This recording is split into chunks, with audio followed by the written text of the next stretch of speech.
కూడిన హారాన్ని అలంకరించుకొని ప్రసేనుడనేటువంటి వాడు రాజిత్తు యొక్క తమ్ముడు ప్రసేనజిత్తు వాడు గుర్రం మీద ఎక్కి అలంకరించుకొని వేటకు వెళ్ళాడు డాబు అని. వాణ్ణి ఒక సింహం సంహరించి ఆ సింహం నోటితో ఆ మణిని ఏదో తినే వస్తువు పాపం చేతగాలే పట్టుకోబోతున్నది. జాంబవంతు మహాచిరజీ ఆయన ఇంట్లో పిల్లలకు ఆడుకోవటానికి బాగుందిదని ఆ సింహాన్ని చంపి మణి తీసుకొని వెళ్ళి ఆ పిల్లలకు తొట్టి దగ్గర పెట్టేశాడు. సోదరుడు కనపడలేదు, మణి తీసుకో వెళ్ళాడు. ఈ మణి శ్రీకృష్ణుడు అడిగి ఉన్నాడు. దురాలోచన కలిగింది వెంటనే. ఏమో చూచావా, మణి కోసం మా వాణ్ణి హతం చేశాడన్నాడు. ఈ అప్రదిష్ట మెల్లమెల్లగా చెవుల్లో పాకింది. స్వామి విన్నారు. భగవాన్ తదుపశ్రుత్య దుర్యశోలిప్త మహాత్మని మార్ష్టుం ప్రసేన పదవీ మన్వపద్యత నాగరై. ఈ వచ్చిపడ్డ అపవాదును తొలగించుకోవటానికి పరమాత్మ ప్రసేనుడి యొక్క అడుగుదాడల్లో వాడు వెళ్ళిన దారిలో సైన్యాన్ని కొంతమందిని పరివార నమ్మకం ఉండాలిగా, వాళ్ళు కూడా సాక్ష్యం, వాళ్ళని తీసుకొని వెళ్ళారు. వెళుతూ ఉంటే ఒక సింహం వీడిని చంపించోడు కనపడ్డది, మణి కనపడలే. ఆ సింహం అడుగులతో వెళ్ళారు. ఒక ఎలుగబంటు సింహాన్ని చంపింది, అక్కడ మణి లేదు. ఆ ఎలుగబంటు అడుగులతో లోపలికి వెళ్ళారు. అదొక పెద్ద బిలం, పర్వత బిలం. ఆ బిలంలోకి పరమాత్మ వెళుతున్నారు. మహాకటిక చీకటి. భీమమంధేన తమసావృతం ఏకో వివేశ భగవాన్. వాళ్ళు రాలేకపోయినారు. అయ్యా మీరు వాకిట్లో కూర్చోండి, నేను వచ్చేదాకా నేను వెళ్ళి వస్తాను లోపలికి అని బయలుదేరారు.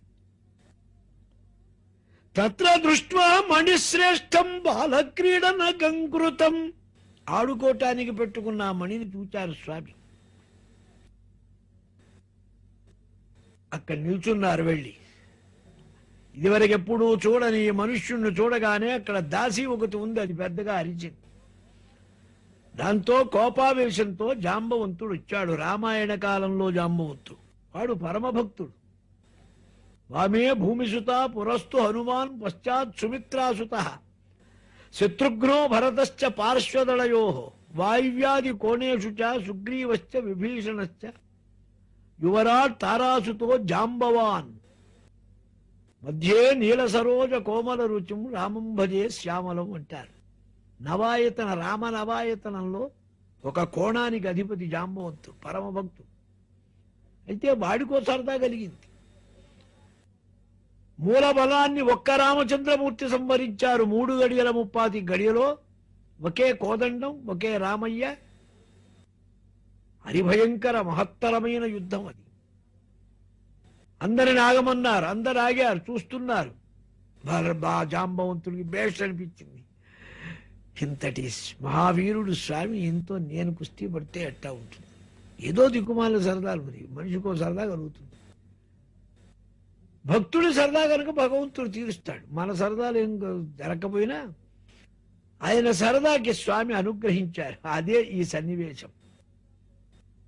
వచ్చాడు జాంబవంతుడు. ప్రాకృతం మత్వా కుపిత. ఎవరో వచ్చారనుకున్నాడు, స్వామి వచ్చారని తెలియదు వాడికి. తెలియలే మరి ఆ సమయం అట్లాంటిది. ద్వంద్వయుద్ధము సుతుబలముభయోర్ విజిగీషతో.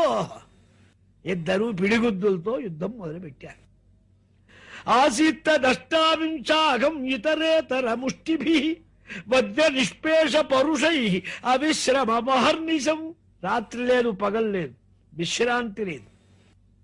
అష్టావింశాహం 28 రోజులు యుద్ధం అది. ఈ యుద్ధంలో అపరిమిత పరాక్రమంతో యుద్ధం చేశాడు జాంబవంతుడు. కొంచెం సేపు ఆడుకున్నారు. 28 రోజులు కొంచెంసేపు అంటే మాట్లా. వాడి కోరిక తీరింది, తేట తీరిపోయింది. ఇక పాపం చితికిపోతున్నాడు జాంబవంతుడు.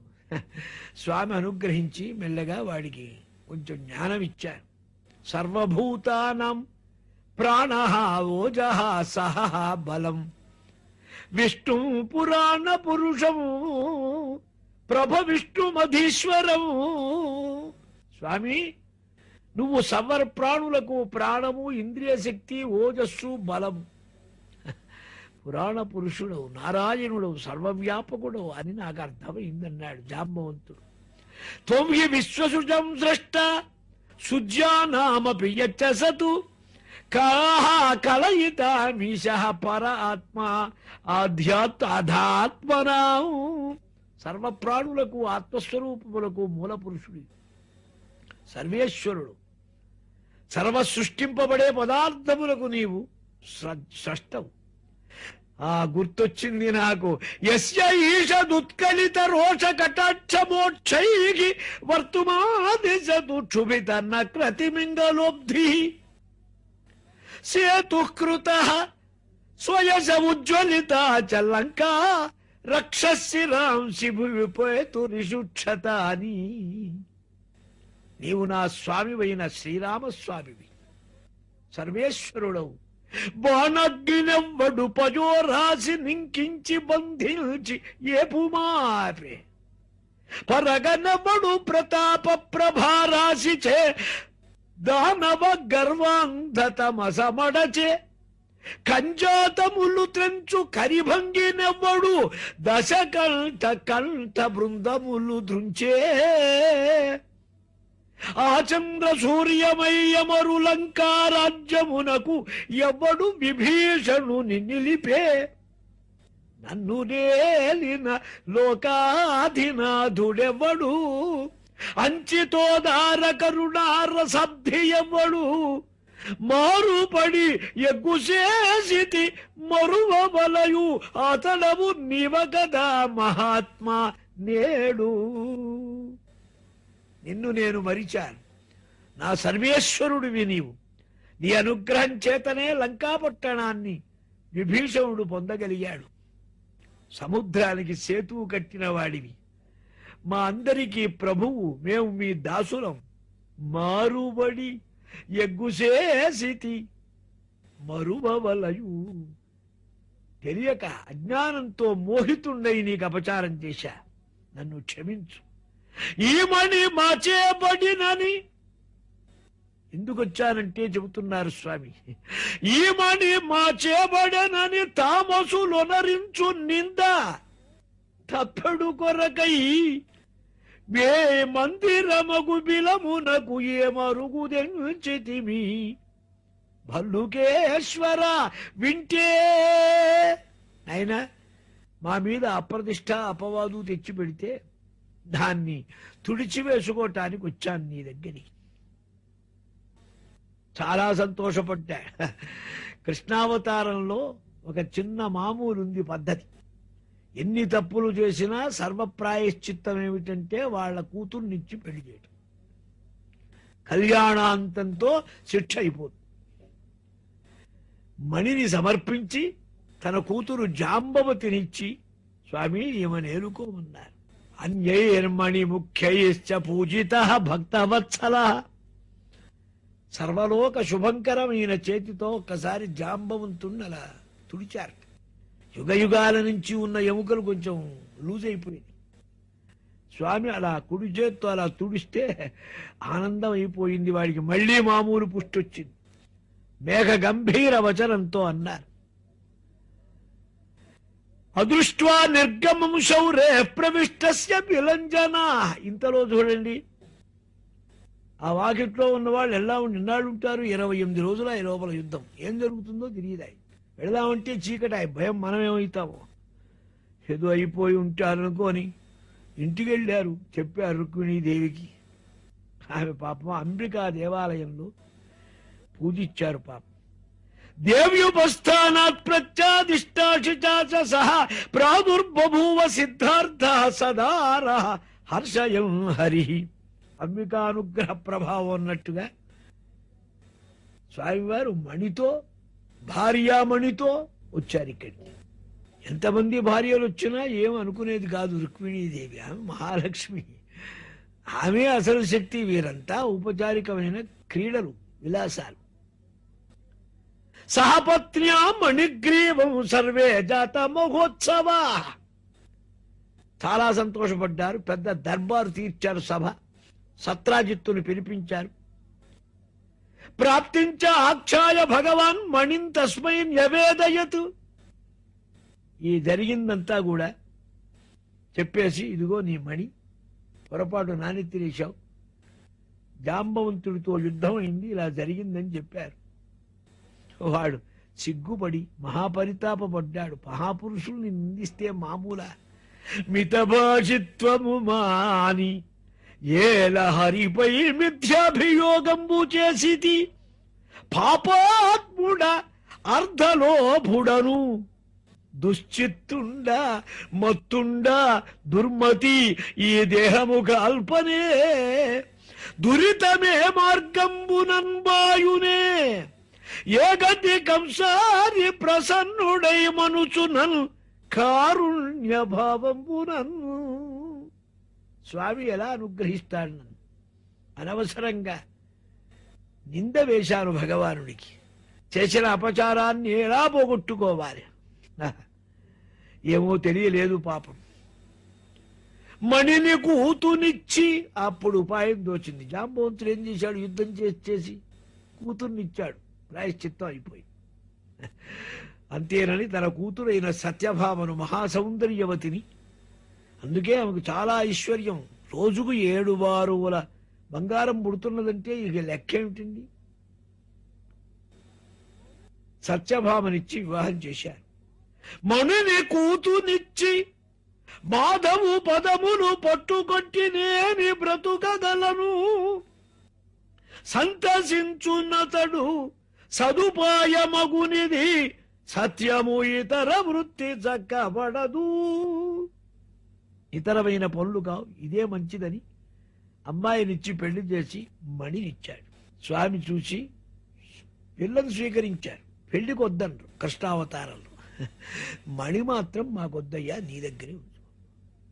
ఎందుకంటే ఇంత చేసి ఆయన మణి కోసమే చేశాడంటారు. లోకానికి ఉంది, నాలిక మడత అటు తిప్పితే ఇటు. ఒకటి. రెండవది, ఈ మణి ఉంటే కానీ వాడు చావడు. ఈ మణి వాడికి చావుకొచ్చిందే అనుకుంటాం. భగవంతుడు డబ్బు రావాలి, డబ్బు నిన్ను ప్రమాదపరచడానికి వస్తుంది. డబ్బు ఆ డబ్బు మంచిది కాదు.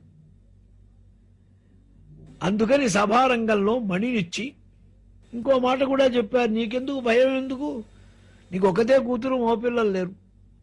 ఆ వచ్చే ఫలదాయం మా పిల్లలకేగా వచ్చేది, మనవలేగా. నీకు ఎక్కడికి పోతుంది? ఉంటే నీ దగ్గరే ఉంచుకో, తృప్తిగా ఉంటుందన్నారు.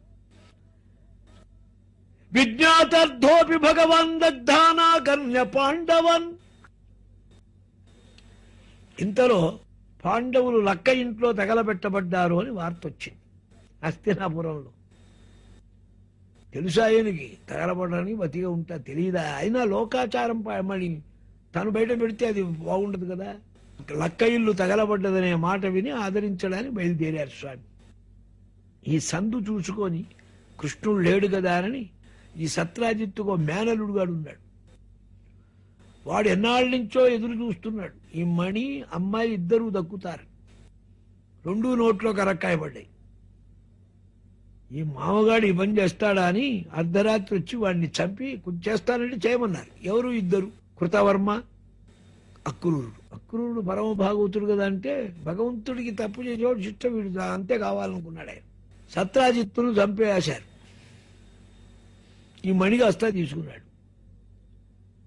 ఈ మణి కూడా వాడు భయపడి అక్రూరుడి దగ్గర పెట్టాడు. నువ్వు దగ్గర ఉంచోయా, మరి నాకేం ప్రమాదం వస్తుందో అని. ఈ మణితో ఎక్కడుంటే బాగుంటుందని ఆయన వెళ్ళి కాశీపట్టణంలో కూర్చున్నాడు అక్రూరుడు. ఇంతలో సత్యభామ తండ్రి మరణించడం, మణి పోవటం తెలుసుకొని కబురు చేసింది. వచ్చేశారు స్వామి బలరామకృష్ణుడు. బయలుదేరి వెళ్ళారు. శతధన్వా మహామణిం తస్మిన్యస్య అశ్వమారుహ్య శతయోజన గమ్యయౌ. మంచి గుర్రం ఎక్కి వాడు పరిగెత్తాడు దారుకోవడానికి. అరణ్యంలోకి వెళ్ళాడు. మిథిలా నగర ప్రాంత అరణ్యవతి. అక్కడికి వెళ్ళి ఆ శతధృతిని చంపేశారు చక్రంతో. వాడి జేబులు, కోట్లు అన్నీ వెతికితే మణి లేదు. బలరాముడు కూడా ఉన్నాడు. అన్నయ్య ఎక్కడో ఏం లేదన్నారు. ఇది ఎక్కడో పెట్టుంటాడు వీడు. అబ్బాయి నేను దగ్గరికి వచ్చా కదా, మా స్నేహితుడే జనక మహారాజు, ఆయన దగ్గరికి వెళ్ళి కొంచెం కాలక్షేపం చేసి వస్తానని ఆయన వెళ్ళాడు. ఆ టైములో విశ్రాంతిగా వాళ్ళు పాండవులు పాపం లక్క ఇంట్లో నుంచి అజ్ఞాతంగా అరణ్యాల్లోకి పోయినారు. మంచి గ్యాప్ వచ్చింది. ఈ టైంలో దుర్యోధనుడు వెళ్ళి బలరాముడి దగ్గర గదాయుద్ధం ప్రాక్టీస్ అంతా చేశాడు. అందుకని గదలో వాడు చాలా మెళుకువలు తెలిసినవాడు. కాశీనగరంలో సర్వ సంపత్తులు ఉన్నాయి, అన్నదానాలు జరుగుతున్నాయి. ఈ మణి ఎక్కడ ఉంటే అక్కడ జరుగుతుంది. స్వామికి తెలుసు. వెళ్ళి అక్రూరుణ్ణి పిలిచారు. ఏమయ్యా, మణి నీ దగ్గర ఉందని మాకు తెలుసు, నీ దగ్గర ఉందే అని అడిగితే మళ్ళీ కొంచెం తేడా. తెలుసు ఉండని ఎక్కడుంటే, కానీ ఒక్క మాట ఉంది, నీ దగ్గర ఉందని ఒకసారి చూపించాలి. ఎందుకని? కింటు మామగ్రజ సమ్యకు నప్రత్యేతి మణిం ప్రతి. మా అన్న నమ్మొద్దు, తమ్ముడే కొట్టేశాడేమో అనుకోవచ్చు. అందుకని ఈ మణి నీ దగ్గర ఉన్నదని తెలిస్తే అని సామోపాయాలతో చెబితే ఆయన గుడ్డ అడ్డం పెట్టి ఆ మణిని తీసుకొని చూపించాడు. జ్ఞాతుల దగ్గర తమ అప్రతిష్ట పోగొట్టుకున్నారు. యస్త్వేతద్భగవత ఈశ్వరస్య విష్ణోరు వీర్యాఢ్యం వృజినహరం సుమంగళంచ ఆఖ్యానం పఠతి శృణోతి అనుస్మరేద్వా దుష్కీర్తిం దురితమపోహ్యయాతి శాంతిం. ఇది భగవానుని యొక్క దివ్య విక్రమ ప్రభావం. దోషాన్ని అపవాదును తొలగించుకున్నటువంటి పరమాత్మ యొక్క చిత్రకథ. ఈ కథ ఎవరైతే జాగ్రత్తగా జగన్మంగళకరమైన దాన్ని విన్నా చెప్పినా అప్రతిష్ట, అపవాదులు, దుష్కీర్తులు పోతావన్నారు. ఒకప్పుడు పాండవులను చూడటానికి పరమాత్మ వెళ్ళారు. ఇంద్రప్రస్థానికి వచ్చారు. అంటే ఏమిటి? అప్పటికి మళ్ళీ పాండవులు రావటం, పాండవులకు ధృతరాష్ట్రుడు సగరాజ్యం ఖాండవ ప్రస్థం పంచిపెట్టడం, అక్కడ స్వామివారి అనుగ్రహంతో అక్కడ రాజధాని కట్టడం, అదే ఇంద్రప్రస్థం. ఇవాళ ఢిల్లీ యమునా తీరంలో స్వామి ఆ కోట కట్టింది, అనుగ్రహించారు. మయుడు వచ్చాడు, వాడి వల్ల మయసభ కట్టబడ్డది. స్వామి చూడటానికి వచ్చారు. యుధిష్ఠిరస్య భీమస్య కృత్వా పాదాభివందనం. ధర్మరాజుకు భీముడుకు నమస్కరించారంటే వాడు పెద్దవాడు స్వామివారి కట్టి. మన సంప్రదాయాలు 3. పెద్దవాళ్ళకి నమస్కరించాలి, సమానులను ఆలింగనం చేసుకుంటారు, కరచాలనం. ఈ కరచాలనం ఒకడు పట్టుకెళ్ళారు, షేక్ హ్యాండ్ అని. ఆలింగనం ఇంకోడు పట్టుకెళ్ళారు, కాయలు ఇచ్చుకోవటం. ఇవన్నీ మన దగ్గరవే. కరచాలనం, ఆలింగనం. చిన్నవాళ్ళకు ఆశీర్వచనం. అర్జునుడిని కవ్వలిచ్చుకున్నారు, కొంచెం చిన్నవాడి అర్జునుడైనా. నకుల సహదేవులకు ఆశీర్వదించారు. ఆ ద్రౌపదీదేవి వచ్చింది. ఆమె కొత్తగా వివాహమైన కొద్ది రోజుల తర్వాత కదా, చాలా సిగ్గుతో అన్నగారికి నమస్కరించింది. పాండవులు పూజించారు. కొన్నాళ్ల పాటు అక్కడ ఉన్నారు. పాండవుల దగ్గరికి వెళ్ళినప్పుడు చాలా తొందరగా వచ్చేవారు కాదు. ఇది అక్కడే ఐకాత్యం మాంగతం విద్ధి పాండవై ధర్మచారిభి అంటారు. ధర్మాత్తులైన పాండవులతో నాకు ఐకాత్యం ఉందని. స్వామి, మా పుణ్యం ఏమని చెప్పాలి? యోగీశ్వరులకు కూడా లభించని నీ దివ్యాతి దివ్యమైనటువంటి మూర్తి మాకు దర్శనం అవుతున్నదని పొగిడాడు, స్తోత్రం చేశాడు ధర్మరాజు పాదాక్రాంతుడై. వేసవి కాలంలో కొంచెం యమునా నదీ తీరం, ఢిల్లీలో ఎండలు ఎక్కువ ఉంటాయి. ఆ యమునా నదీ తీరంలో కొంచెం సంచరిస్తున్నారు విహారంగా. అక్కడ ఒక పిల్ల వచ్చి దుఃఖపడుతూ వచ్చింది. ఆ అమ్మాయి పేరు కాళింది. యమునా నది అభిమాని దేవత, సూర్యుడి పుత్రిక. నేను సూర్యుడి పుత్రికను, ఇక్కడికి వచ్చాను. నేను సర్వేశ్వరుణ్ణైన నారాయణుని ఆరాధించాను, ఆయనే నాకు భర్త కావాలి, నిన్ను వరించానని కృష్ణస్వామిని ప్రార్థించింది. సరే మంచిదన్నా. అర్జున ఏమంటావన్నారు? బావగారు తీసుకోండి అన్నారు. అంతే, కాళింది పరిణయం. అష్టభార్యలు ముఖ్య భార్యలని చెబుతున్నారు. ఇంకో మేనత్త కొడుకులు ఉన్నారు. అందరు మేనత్త కొడుకులతో ఆయనకు విరోధమే, ఒక్క పాండవులు తప్పుది. విందుడు అనువిందుడు అనేవాడు. వాళ్ళ సోదరి ఉంది మిత్రవింద అని. ఆమె స్వామివారిని వరించింది. మేనమామ కుమారుడు, వరుస కూడా సర్వేశ్వరుడు, లోకాభిరాముడు. ఆ విందానవంతులు వాళ్ళు దుర్యోధన పక్షం వాళ్ళు నిరాకరించారు. ఆమెను బలవంతంగా వాళ్ళను గెలిచి ఆమెను అపహరించారు. కాబట్టి కాళింది 4వ భార్య. రుక్మిణి పెద్ద ఆమె, సత్యభామ 2, జాంబవతి 3, కాళింది 4, మిత్రవింద అనేటువంటి ఆమె 5. కోసల దేశ చక్రవర్తి ఉన్నాడు నగ్నజిత్తని. ఆ నగ్నజిత్తు యొక్క కుమార్తెను వివాహం చేసుకున్నారు స్వామి. నాగ్నజితి అని పేరు ఆమెకి. ఆమె 6. దానికి కూడా కొంచెం కథ ఉంది. ఊరికే వివాహం కాదు, ఆయనకు కొంచెం ఏదన్నా కట్నం ఇవ్వటం ఆచారం. 7 మదించిన వృషభాలను పెట్టాడు.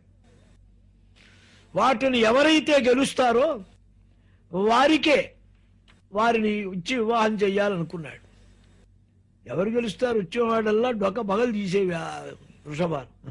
స్వామివారు ఆత్మానము సప్తథా కృత్వా న్యగృహ్ణాతు లీలయా తథా, తననే 7 రూపాలుగా ధరించి విలాసంగా 7ంటిని స్వాధీనపరిచారు. స్వామి, కృతార్థుడైనా మా అమ్మాయి ఈ పందెం గెలుస్తుందా లేదా అని ఎదురు చూస్తున్నా అని చెప్పి ఆయన కుమార్తెను ఇచ్చి వివాహం చేశాడు వైభవంగా. యథావిధిగా వివాహం చేసుకున్నారు. దంపతుల్ని రథం మీద కూర్చోబెట్టుకొని మహత్తర సైన్యంతో బయలుదేరి వెళ్ళారు.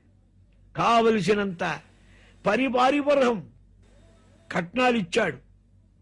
ఇక 7వ ఆమె శృతకీర్తి. ఈమె కూడా ఒక మేనత్త కూతురే. శృతకీర్తి అని ఆయన పేరు. భద్ర ఈ అమ్మాయి పేరు. అందుకనే సుభద్రా ప్రియాయ నమః అంటే సుష్టు భద్ర అనే భార్య ఉంది అమ్మవారికి. సుభద్ర చెల్లెలని కాదు, భద్ర అనే ఒక భార్య కూడా ఉంది. అష్టభార్యల్లో ఈ భద్రను వివాహం చేసుకున్నారు.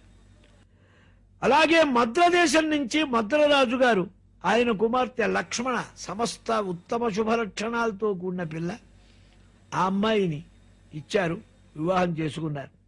ఈ భద్ర అనేది కూడా ఒక మేనత్త కూతురే. 8 మంది వీరు అష్టభార్యలు.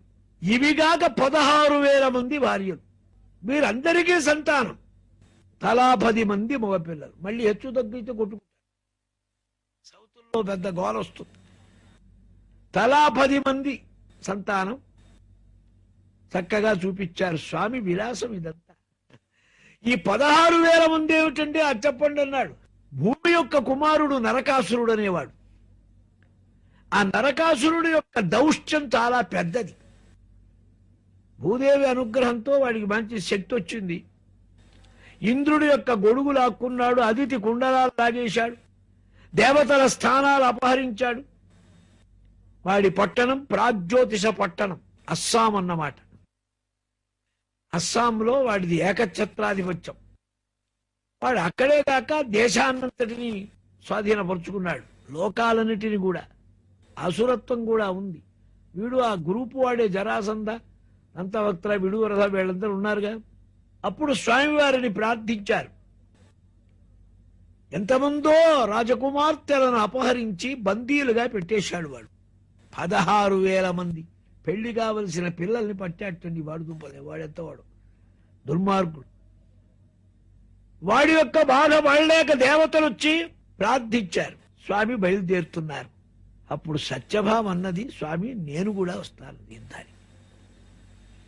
ఎందుకంటే ఇక్కడ ఆంతర్యం ఒకటి ఉంది. అమ్మవారు భూదేవి సత్యభామ, శ్రీదేవి రుక్మిణీదేవి. మరి భూదేవి కుమారుడు గనక ఆమెను కొట్టాల్సి వచ్చినప్పుడు ఈమెను అడ్డం పెట్టుకుంటే బాగుంటుంది. నువ్వే ఉన్నావు కదా, మరి నువ్వే తప్పించావని ఆయన వచ్చారు. నువ్వు ఎక్కువ నిష్ఠురం రాకుండా ఉంటుంది. అంతవరకే మూలంలో వ్యాసుల వారు చెబితే, పోతన్న గారు కొంచెం ఇంకా భక్తితో ఆయన భాగవతం కొంచెం తమాషాది గనక అమ్మవారు కూడా యుద్ధం చేసినట్టు చెప్పారు. యుద్ధం చేసినట్టు మూలంలో లేదు, కానీ తెలుగులో ఆంధ్రంలో దాన్ని కొంచెం చమత్కారం చేశారు. దేవా నీవు నిశాట సంఘములను దీపించి చండాడ, నీ ప్రావీణ్యములు చూడగోరుదు గదా ప్రాణేశ, మన్నించి నన్నీ వెంటంగుని పొంబు నేడు కరుణన్, నే చూచి ఏ తెంచి నీ దేవి సమ్మతికెల్ల చెప్పుదు భవతీవ్ర ప్రతాపంబునల్. స్వామి, నీవు రాక్షస సంహారం చేసేటప్పుడు భయంకరమైన స్థితిలో ఉన్న నీ పరాక్రమాన్ని నేను కళ్ళురారు చూడగలిగాను. నేను వచ్చానంటే మా సౌతులందరికీ చెబుతానన్నది. అదేమిటి, రాక్షసుడి మీదికి పోతుంటే నువ్వు వస్తావంటావేమో. దానవులైననేమి మరి దైత్య సమూహములైననేమి నీ మానిత బాగు దుర్గముల మాటుననుండగనేమి శంక నీతో నరుదెంచునంచు కరతో యజముల్ ముకుళించి మ్రొక్కెనమ్మానిని తన్ను భర్త బహుమాన పురస్సర దృష్టి చూడగా నీ వెంట నేను రావాలి, నన్ను తీసుకువెళ్ళమని యాచించింది సత్యభామ. అనుగ్రహించారు స్వామి. దానవులైననేమి మరి దైత్య సమూహములైననేమి నీ మానిత బాహు దుర్గముల మాటుననుండగా ఏమి శంక. నరకాసురుడి మీదికి పరమాత్మ బయలుదేరి వెళ్ళదలిచినప్పుడు సత్యభామ నేను వస్తాను. భూదేవి గనక ఆమె కూడా రావటం మంచిదేనని స్వామి ఊహించారు. అయ్యో రాక్షసులతో ఎలాగంటే నాకేం భయం నీ వెంట ఉండగాని ధైర్యం చెప్పింది. సరే బయలుదేరమన్నారు.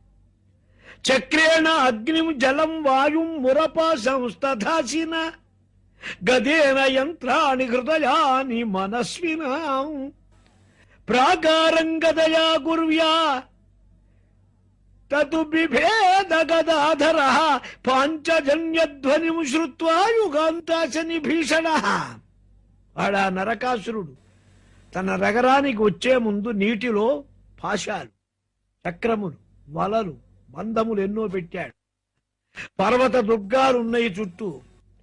గదచే పర్వత దుర్గములు సకలములు గావించి సత్యేజిత ప్రతర శ్రేణుల శస్త్ర దుర్గ సంచయమున్ భంజించి చక్రాగతిన్ బెదరం వాయు జటగ్ని దుర్గముల నిశ్శేషములం చేసి విప్రదుడై వాలున దృంచె కృష్ణుడు ముర ప్రచ్ఛన్న పాశంబులన్. కౌమోదకేనే గద, నందకమనే ఖడ్గం, శార్ంగమనే కోదండం, సుదర్శనమనే చక్రం పరమాత్మకు. వెంటనే ప్రాకారాన్ని గదతో భేదించారు. మురారుసురుడు యొక్క పాశాలను ఛేదించారు, సంహరించారు. నరకాసురుడి మీద యుద్ధానికి బయలుదేరారు. భౌమ సైన్యం నరక సైన్యం వచ్చి పడ్డది. విచిత్రమైన బాణాలతో వాటిని ధ్వంసం చేశారు. గరుత్మంతుడు ఊరుకున్నాడా? తన ముక్కుతో రెక్కలతో బాధు నిలబెట్టాడు. అమ్మవారు కూడా యుద్ధానికి ప్రారంభించినట్టు వర్ణించారు. శంపాలతాప బెడితపు అంపరచే ఘోరదానవా నీకంబులు వెంపరి సన్నాగంబులా సొంపరి భూసుతుని వెనుక జొచ్చం. అమ్మవారి బాణాలు తట్టుకోలేక నరకాసురుడు వెనక్కుచ్చినాయి. కొమ్మా దానవనాథుని కొమ్మాహవములకు దొలగే కురు విజయముకై కొమ్మా మెచ్చితి ఇచ్చద కొమ్ము ఆభరణములు నీవు కోరిన వెళ్ళం. అమ్మవారు సహజ సౌందర్య సర్వభూషణ భూషితురాలైన జగన్మాత సత్యభామ. కాని రణరంగంలో కూడా ఒప్పింది. సౌవర్ణ కంకణ జన జన నినదంబు సింజినీరవముతో చెలిమిసేయా తాటంకమణి గణ ధగ ధగ దీప్తులు గండ మండల రుచి గప్పికొనగా ధవల తర బంగ ధళ ధళ రోచులు బాణ జాల ప్రభాపటలి నడప శరపాత ఘుమ ఘుమ శబ్దంబు పరిపంథి సైనిక కలకల స్వనము నుడుప వీర శృంగార రౌద్ర భయ విస్మయముల గలసి భామిని అయ్యనవుగాక అనగా ఇషువు తొడగుట దివిచుట ఏయుటెల్లా ఎరుగరాకుండ పని చేసే ఇందువదనా. శృంగార రౌద్ర వీర భయానక రసాలన్నీ కురిపించింది అమ్మవారు. ఏం విలాసం చూపిస్తారు. పొరుజూచు నరుజూచు వంప నలరింపన్. అవతల శత్రువును చూస్తున్నది, వరుజూచు భర్తను చూస్తున్నది పరమాత్మను. అటు క్రోధరసం, ఇటు శృంగార రసం. పరుజూచు నరుజూచు, ఎందువలన పరుణ్ణి వంప వంచడానికి, భర్తని అలరింపన్ శోభింపజేయటానికి. రోష రాగోదయా విరత భ్రూకుటి, శత్రువును చూచేది రోష రాగ అవిరతమైన భ్రూకుటి కనుబొమ్మలు ముడివేసి క్రౌర్యంతో, మందహాసములతో మంద హాసములు చిరునవ్వులతో భర్తను, వీరంబు వీరరసం శృంగారముల్ జరగను కన్నుల కెంపు, శత్రువుల మీద ఎర్రతనం కన్నులకు సొంపు అందం, పరగం చండాస్త్ర సందోగముల్ సరసాలోక సమూహమున్ నెరపుచు చంద్రాస్య హేరాగతిన్. మహావిలాసంగా అమ్మవారు చూపించింది చమత్కారం. అది నీలాలక చూడసాగే ప్రత్యాలీడ పాదంబుతో, కాలితో తన్ని పట్టింది రథాన్ని. అధిక స్వేద వికీర్ణ కాలకలతో ఆకర్ణికా నీత సల్లలిత జానకపు కదిదుతులతో లక్ష్యావలోకంబుతో వలయాకార ధనుర్విముక్త విశిఖవ్రాతాపఘాత అరాతియై. ఎలా చేసింది యుద్ధానికి, ఎలా వచ్చిందమ్మా? బొమ్మ పొత్తిళ్లకు పోనొల్లనను బాల రణరంగమున గెట్లు రాదలంచే. మగవారి గనిన తా మొరగు చేరెడిచి ఇంటి పగవారి చేనే పగిది చూచే. పసిడియుయ్యల లెక్క భయమందు భీరువు ఖగపతి స్కంధమే కడిదినికే. సకుల కోలాహలముల కోర్వని కన్య పటహ భాంకృతులకె భంగి నోర్చే. నీలకంఠంబులకు నృత్యంబు గరుపుచు అలసి తలగిపోవు నలరు బోడి.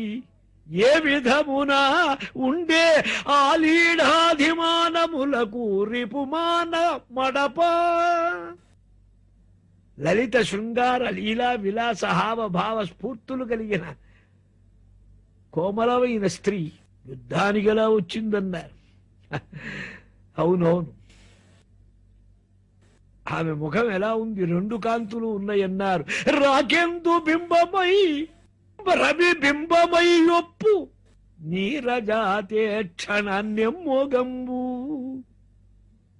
పూర్ణిమ నాడి చంద్రుడి వలె చల్లగా ప్రశాంతంగా మందమంద స్మితంతో ప్రియునికి ఆనందం కలిచే చంద్రుళ్లాగా, శత్రువు పారిట సూర్యబింబంలాగా, కందర్పకేతువై ఘన ధూమకేతువై అలరుపు బోడి ఛేలాంచలంబు. ఆ పమిట చెరువు యొక్క సౌరు అంతేనా? భావజు పరిధి అయి ప్రళయార్కు పరిధి అయి మెరయు ఆకృష్టమై మెలత చాపము అమృత ప్రవాహమై అనల సందోగమై తనరారు ఇంతి సందర్శనంబు. హర్షదాయి మహారోషదాయి పరగు ముద్దరాలి బాణవృష్టి హరికి చూడ అందంద శృంగార వీర రసములోని విస్తరిల్లా. అమ్మవారు ప్రియునికి ఆనందం కల్పిస్తున్నది, శత్రువుకు దుఃఖం కల్పిస్తున్నది. భువనత్రయాన్ని గందరగోళం చెయ్యగలిగిన శంఖారవాలు వచ్చినాయి, అద్భుత ప్రభావాలు చూపించారు. పీఠుడనే సేనాధిపతిని బ్రహ్మాండమైన ఆయుధాలతో సంహరించారు. అనేక శస్త్రాస్త్ర కూటాలను వదిలిపెట్టారు. వాటన్నిటినీ ఛేదించారు శ్రీకృష్ణ పరమాత్మ. వీణ చక్కగా బెట్ట వెరంగని కొమ్మ. పోతన్న గారు ఆ ఆనంద వర్ణన. వీణ చక్కగా బెట్ట వెరుంగని కొమ్మ బాణాసనం వెట్లు పట్టనేర్చే. వీణ మీటలేదే, అల్లికత్రాడు ధనుస్సు ఎలా పట్టిందండి? బ్రాకున తీగ గూర్పంగా నేరని లేమా. బ్రాకు మీదికి తీగను కూడా చుట్టడం తెలియని తల్లి గుణము నేక్రియ ధనుకోటి గూర్చే.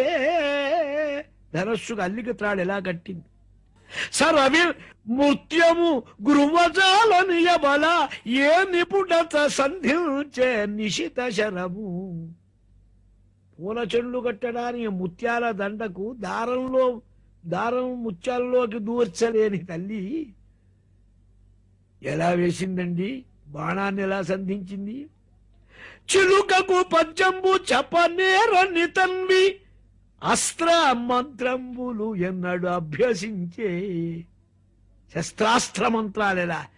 పలుకుమనిన పెళ్ళు పలుకని, పలుకమనిన పెక్కు పలుకని మగువ ఎగతి నోర్చ సింహగర్జనములు. అనగ మెరిసే త్రిజగదభిరామ గుణధామ చారు సత్యభామ. సత్యభామ దగ్గర కవిత్వం పొంగిపోయిందా కవికి పాపం. బ్రహ్మాండమైన వైభవంతో యుద్ధాన్ని ఆమె కూడా చేసినట్టు వర్ణించారు. అందుకనే స్వానీక అచ్యుత చక్ర సాయకైర్మృదేహతాంస్తాండరకౌధరాసుత. తన పరివారాలన్నీ స్వామి యొక్క దివ్యాస్త్రాలకు బలైపోయినట్టు చూచాడు నరకాసురుడు. ఆ సహించలేని వాడై ఆశ్రవన్మతైర్గజై పజోధి ప్రభవై సముద్ర ప్రభవములైన మత్త మాతంగాలను తీసుకొని బయలుదేరాడు. దృష్ట్వా సభార్యం గరుడోపరిస్థితం సూర్యోపరిష్ట ప్రతటిద్ఘనం యథా. బ్రహ్మాండముగా సూర్యుణ్ణి కప్పివేసిన ఆకాశం మీద శోభిస్తున్న మేఘంలాగా ఉన్నారు. కృష్ణమేఘం, మేఘశ్యామలుడు పరమాత్మ. మెరుపు తీగలాగా ఉంది అమ్మవారు. సహజ సౌందర్య సౌకుమార్యాలు కలిగిన బంగారం వంటి కాంతి. తస్మై వ్యసృజత్ శతఘ్నిం. ఒక్కసారి శతఘ్ని ఆయుధాలన్నీ ఉపయోగించాడు. గదగ్రజ, గదుడనేవాడి అగ్రజుడు స్వామివారు. గదుడనే వసుదేవుని కొడుకుల్లో ఒకడు. గదయా అగ్రే జయతైతి గదాగ్రజ. ఆ కౌమోదకం అనే గద పట్టుకుంటే చాలు జయం వారికే ముందొస్తుంది. జయలక్ష్మీ ప్రియుడు. విచిత్రవాజైర్ నిశితై శిలీముఖై వాడి అయిన బాణాలతో నికృత్త బాహు ఊరు శిరోధి విగ్రహం చకార తర్హ్యేవ హతాశ్వకుంజరం. ఏనుగల తొండాలు, కాళ్ళు, గుర్రాలు, వేరులు, తలకాయలు అన్ని కత్తిరించారట బాణాలతో ఎక్కడివక్కడ. యోధులు వేసిన శస్త్రాస్త్రాలన్నిటినీ అచ్చినతు తీక్ష్ణై శరై రేకైక శస్త్రిభి. ఒక్కొక్క బాణాన్ని మూడు ముక్కలుగా చేశారట. పక్షాభ్యం నిగ్రత గజాన్. ఇక గరుత్మంతుడున్నాడు, కాళ్లతో రెక్కలతో బాదు దిలిపెట్టాడు ఏనుగల్ని, గుర్రాల్ని. దృష్ట్వా విద్రావితం సైన్యం గరుడేన అర్దితము స్వకం తం భౌమః ప్రాగరచ్చక్త్యా వజ్రః ప్రతిహతో యతః. సైన్యమంతా పరిగెత్తిపోతున్నది గరుత్మంతుడు దెబ్బలు తినలేక. అప్పుడు శక్తి అనే ఆయుధం తీసి విసిరేశాడు. నాకంపతదయా విద్ధో మాలాహతైవ ద్విపః. ఒక పూలమాల విసిరి కొడితే ఏనుకేం ఇబ్బంది ఉంటుందా, దెబ్బ తగులుతుందా? అలాగే లెక్క లేకుండా స్వామికి ఒక పూలమాలికతో కొట్టినట్టు కూడా లేదు. ఇది వ్యర్థమైందని తెలుసుకున్నవాడే నరకాసురుడు ఒక శూలాన్ని ఎత్తాడు స్వామిని కొట్టాలని. తద్విసర్గాత్ పూర్వమేవ నరకస్య శిరోహరి అపాహరతు గజస్థస్య చక్రేణ క్షురనేమినా. వీడు శూలం ఎత్తి వేసే లోపలే పరమాత్మ చక్రాన్ని విసిరారు. సమదేభంద్రమునెక్కి భూమిసుతుడు ఆ చక్రాయుధున్వైవ శూలము చేపట్టిన అంతలో రుచిమాలా భిన్న ఘోరాసురోత్తమ చక్రంబగు చేతి చక్రమున దైత్యధ్వంసి ఖండించే రత్నమయోదగ్ర వినూత్ర కుండల సమేతం వైన తన్మూర్ధ్రము. కుండలాలతో శోభించే వాడి భయంకరమైన శిరస్సును స్వామి సుదర్శన చక్రంతో కత్తిరించారు. కుండలాలు కింద పడిపోయినాయి. భూః కృష్ణముపేత్యకుండలే ప్రతప్త జాంబూనదరత్న భాస్వరే వైజయంచావనమాలయార్పయతు. అప్పుడు భూదేవి స్వరూపం ధరించి దుడుకుతనం కలిగిన కుమారుణ్ణి స్వామి సంహరించారని యజ్ఞ వరాహావతారంలో అనుగ్రహించిన భూదేవి పుత్రుడే వీడు. భౌమా అని పేరు భూమి యొక్క కుమారుడు. కాబట్టే భూదేవి అంశాంశ అయిన సత్యభామ సమక్షంలో చంపారు. ఆమెను వస్తానంటే అంగీకరించిన కారణం కూడా అదే. దుడుకుతనానికి శిక్ష చేయక తప్పదన్నట్లు శ్రీకృష్ణస్వామి దగ్గరికి భూదేవి వచ్చి బంగారు రత్నమయమైన కుండలాలు తీసుకోవచ్చి స్వామివారికి ఇచ్చింది. గొడుగునిచ్చింది, వరుణుని యొక్క గొడుగును. ఆ వనమాల ఇచ్చింది. దివ్యమైనటువంటి శోభతో పరమాత్మను ఆరాధించి నమస్తే దేవదేవేశ శంఖచక్ర గదాధరా, స్వామి నీవనుగ్రహించిన వాడే వీడు. వీడి దుర్మార్గంతో వీడిని సంహరించావు. వీడి కుమారుడున్నాడు, పాపం వాడికేమీ తెలియదు, భగదత్తుడని నరకాసురుడి కుమారుడు. దయనిటు చూడమా నరక దైత్యుని బిడ్డడు వీడు, నీ దశంభయముననున్నవాడు, కడుబాలుడు, అనంజ శరణ్యుడు, ఆర్తుడు, ఆశ్రయరహితుండు, తండ్రి క్రియ శౌర్యమునేరడు, నీ పదంబుజద్వయి పొడగాంచే భక్త పరతంత్ర సువీక్షణ దీన రక్షణ. వీడిని కాపాడమనంటే అనుగ్రహించి పరమాత్మ నరకాసురుడు కుమారుడు భగదత్తుడికి ఆ రాజ్య పట్టాభిషేకం చేశారు.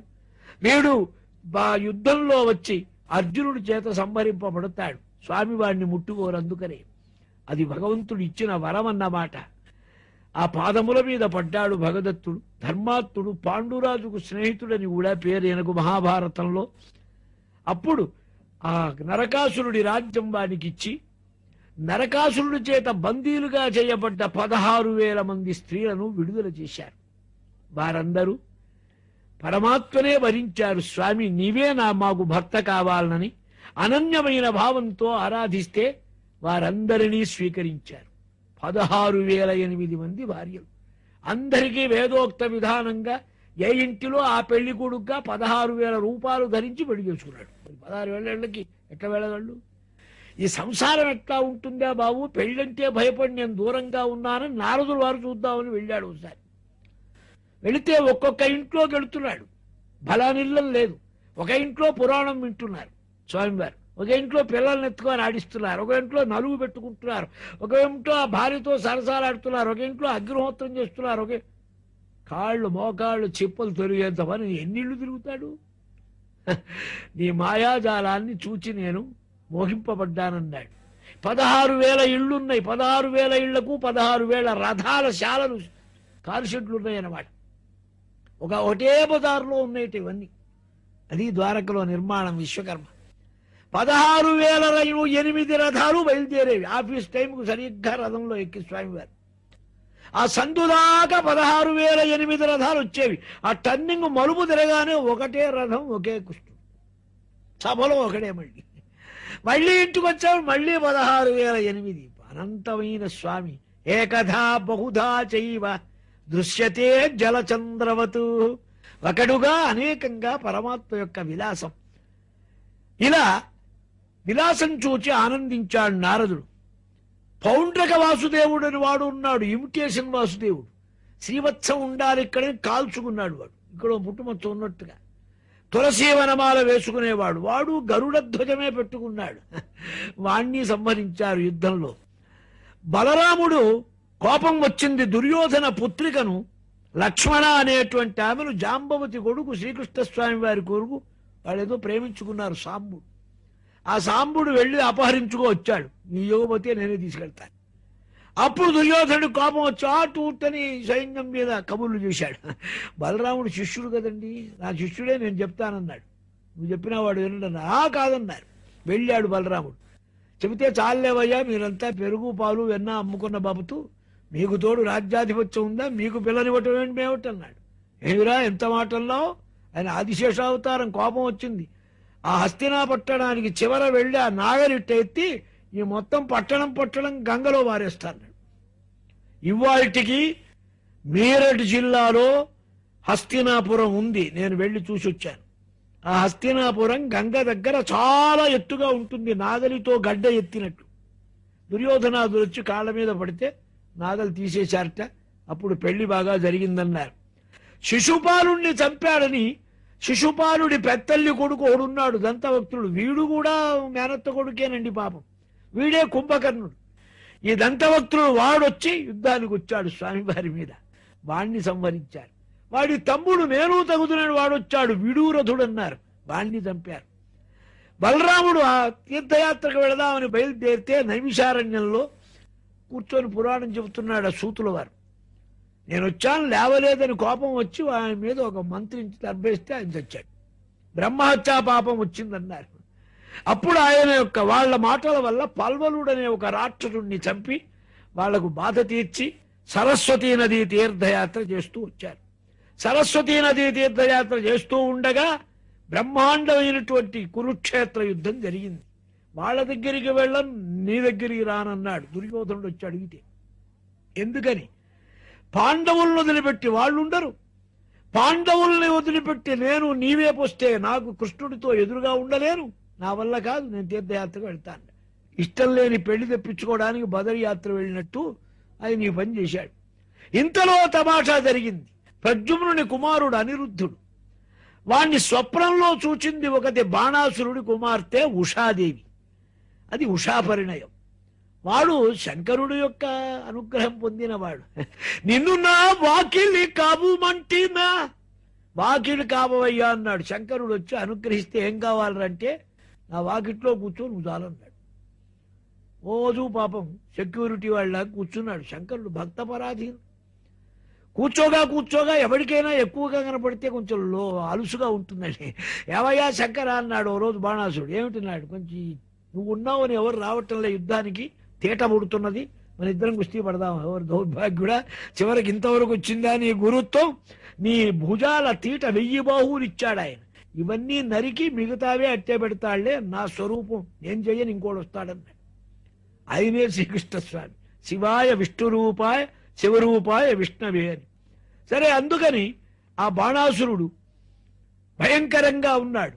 ఆ చిత్రలేఖ అని ఓ స్నేహితురాలు ఉంది ఆ ఉషాదేవికి. వాళ్ళంతా రాక్షసులు, మాయావులాయ్.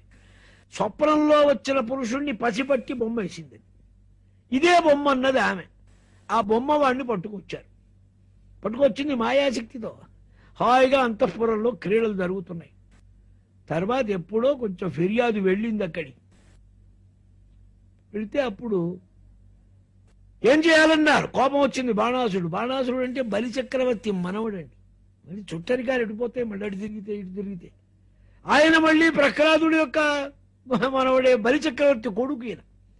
ప్రహ్లాదుడి కొడుకు విరోచనుడు, విరోచనుడి కొడుకు బలిచక్రవర్తి, బలి కుమారుడే బాణాసుడు.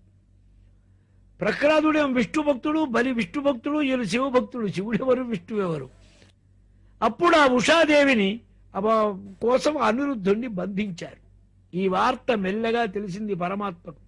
ఆయన ఊరుకుంటారా? వెంటనే బయలుదేరారు. సమస్తమైనటువంటి పరివారంతో పరమాత్మ యుద్ధానికి వచ్చారు. శ్రీకృష్ణ స్వామితో యుద్ధం అయింది. అప్పుడు ఏమయ్యా శంకర, కృష్ణుడు వచ్చాడు, నువ్వు కూడా రావాలన్నారు. సరే అలాగే వస్తా ఉన్నా. ఆయనకు తెలుసు జరిగేదేదో. అయినా కొంచెం సేపు యుద్ధం జరిగింది. కుంభండ కూపకర్ణాభ్యం బలేన సహసంయుగ సాంబస్య బాణపుత్రేణ బాణేన సహ సాత్యకయ్యేగే. బాణుడు సాత్యకితో, సాంబుడికి బాణకుమారుడితో, బ్రహ్మాది దేవతలంతా మునులు, సిద్ధులు, చారణులు, గంధర్వులు, అప్సరసులు విమానాలతో చూస్తున్నారు. శంకర అనుచరులంతా వచ్చారు. భూత ప్రేత పిశాచ శాకిని ఢాకిని గుఖ్యక యాతుదాన భేతాళ వినాయకులు. భూత మాతృ పిశాచారు మరి వాళ్ళంతా రావాలిగా, కొంచెం అట్టహాసం చెయ్యాలి. స్కంద ప్రద్యుమ్న బాణౌఘై. కుమారస్వామికి ప్రద్యుమ్నుడికి యుద్ధం అయింది. పార్టీలు ఉండయినాయిగా. మరి శివుడికి విష్ణుమూర్తి వారికి కొంచెంసేపు అయింది. తానే చిచ్ఛేద భగవాన్ ధనూంషి ఏకైకస్మిన్ చరౌ దౌ దౌ సందధే రణకోవిద. కృష్ణుడివే పరిగెత్తుకొచ్చాడు బాణాసుడు. వాడికి 1000 చేతులాయి. ఆ చేతులన్నిటిలో ఆయుధాలు తీసుకొని బాణాలు రెండు బాణాలు పెట్టి కొట్టాడు. తాని చిచ్ఛేద భగవాన్. ధనుస్సులు బాణాలు నరికేశారు. రథాన్ని బద్దలు కొట్టారు, గుర్రాలను నరికారు, పాంచజన్య శంఖం పూరించారు. తన్మాతా కోటరానామనగ్నా ముక్త శిరోరఘ పురో అవతస్థే కృష్ణస్య పుత్ర ప్రాణరిరక్షయ. ఆ బాణాసురుడి తల్లి కోటర అని పేరు, అదో పెద్ద రాక్షసి. అది నగ్న శరీరంతో వచ్చి నిల్చుందిరా బాణాసురుడి ముందు బాడీగార్డ్గా. ఏం చూస్తాడు, అటు తిరగలేక వెనక్కి తిరిగాట శ్రీకృష్ణస్వామి. భూతగణం పరిగెత్తింది. ఆవిర్బభూవ పురతః శార్గధన్వనః నారాయణో దేవః మాహేశ్వరో వైష్ణవశ్చ. మహేశ్వర జ్వరం, వైష్ణవ జ్వరం రెండూ ప్రయోగించుకున్నారు. వారి మీద వీరు, వీరి మీద వారు. ఆ రెండు జ్వరాలు కొట్టుకున్నాయి. మహేశ్వర జ్వరం అనంత శక్తి స్వరూపమైన పరమేశ్వరుణ్ణి స్తోత్రం చేసింది. నీకు భయం లేదులే, మనకిప్పుడు యుద్ధం అనేది చమత్కారంగా జరిగింది. తతో బాహు సహస్రేణ 1000 బాహువులను నరికేసి పరమాత్మ ఆ తీట వదిలిపోయింది గనక మిగతా బాహువులను ఉంచారు. శంకరుడు అన్నారు, నా భక్తుడు నేను మొత్తం చంపొద్దని. నేను చంపలే, నువ్వు వరమిచ్చావు. మాకు కూడా వీడు మా ప్రహ్లాదుడు బలిచక్రవర్తి తాలూకు వాడే కదా, మేం మాత్రం ఎలా చంపుతామని. దర్పోపశమనాయ అస్య ప్రవృక్త బాహవోమయ మోదితంచ బలం భూరియచ్చ భారాజితం భువ. భూమికి భారమైన వీడి ఎక్స్ట్రా బాహువులన్నీ నరికేశాను, మిగతావన్నీ పోయినాయి, ఉండాల్సినవి ఉన్నాయి. చత్వారస్య 4 బాహువులు మిగిలినాయి. అలా నరికిన వాటి రుద్రానుమోదితుడై వచ్చి స్వామి పాదాల మీద పడి ఆ పిల్లను కూడా తీసుకువచ్చి ఇచ్చి వైభవంగా వివాహం చేసి దర్జాగా దేవతలు మానవులు అందరూ సంతోషించేటట్లుగా శుభాతి శుభంగా భగవంతుని లీలా విలాస స్ఫూర్తులిలా ఆ దశమస్కంధంలో పరమాత్మకు యొక్క విలాసాన్ని శుకయోగీంద్రుడు పరీక్షణ్ మహారాజుకు వర్ణించి ఇలా చెబుతున్నారు వరుసగా.